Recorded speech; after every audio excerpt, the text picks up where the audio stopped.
When we think about borders, passports, asylum, and extradition treaties, we instinctively place them in the modern world, products of nation-states, bureaucracies, and international law. Yet, more than 3,000 years ago, in the heart of Anatolia, the Hittite Empire was already grappling with these very issues. The Hittites did not merely conquer territory, they regulated movement, controlled people, and legislated who could cross borders, and who must be returned.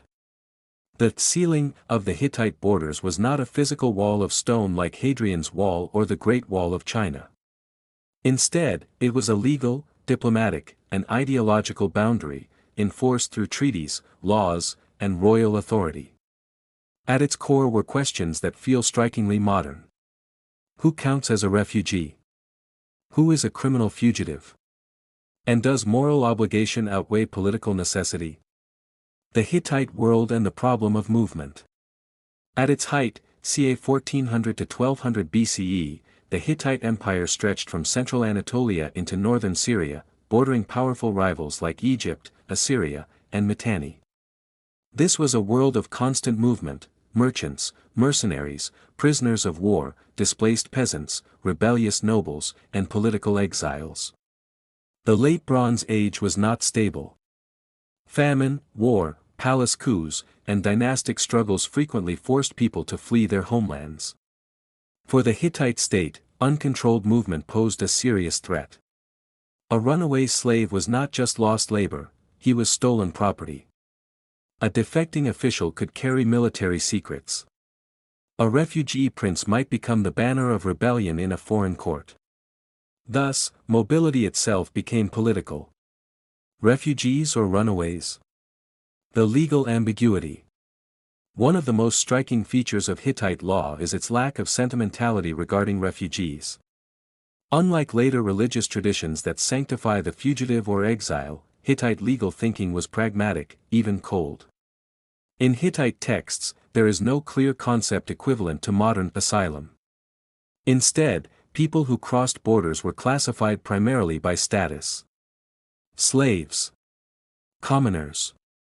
Officials. Members of the royal family. A runaway slave, regardless of motive, was still property. A fleeing noble was a political liability. The law did not ask why someone fled, only to whom they belonged. In this sense, the Hittite system leaned heavily toward extradition over protection. Extradition as imperial norm. Extradition clauses appear repeatedly in Hittite treaties with vassal states and foreign powers. These clauses were not optional, they were central to diplomacy.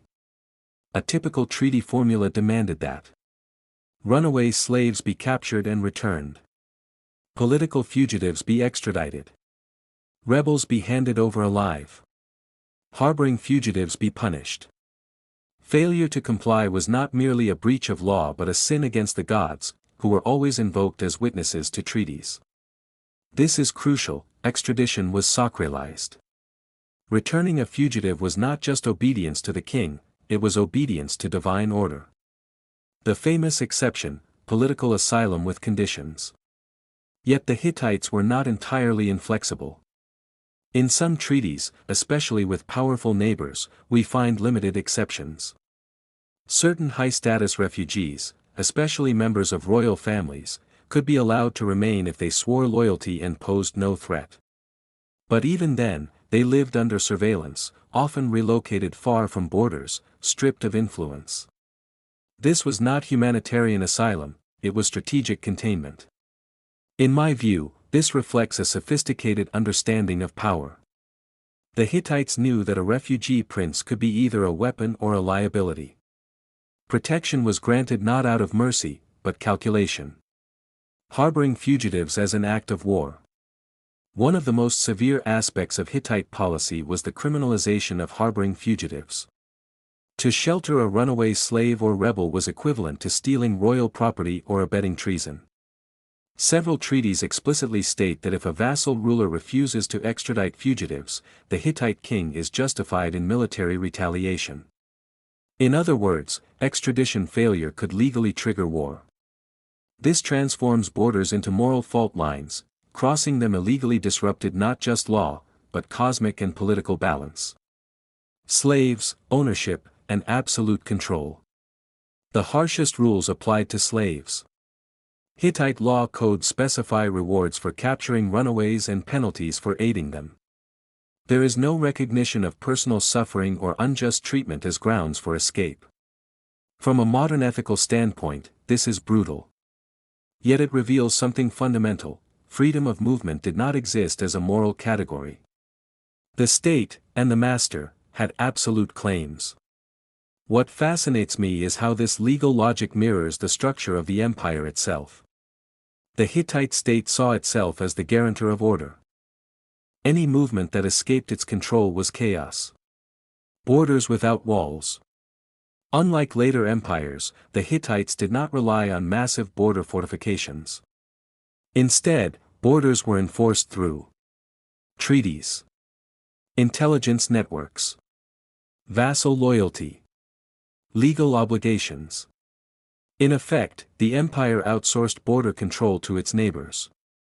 A vassal king became a border guard, legally bound to police his own population on behalf of Hittite. This system was efficient but fragile. Once loyalty weakened, as it did during the Bronze Age collapse, the entire mechanism collapsed with it.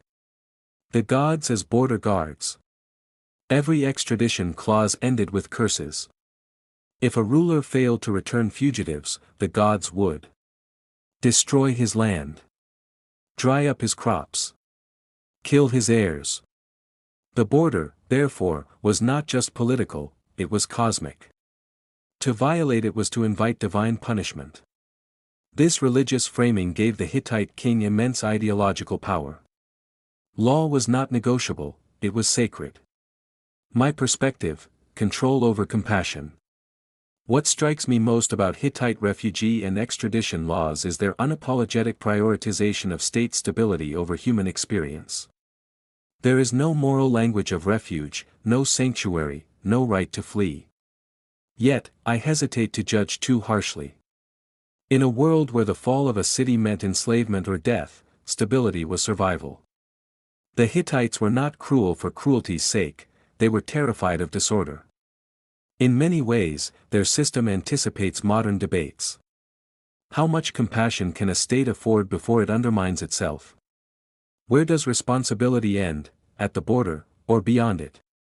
The Hittites answered clearly: the border is the law.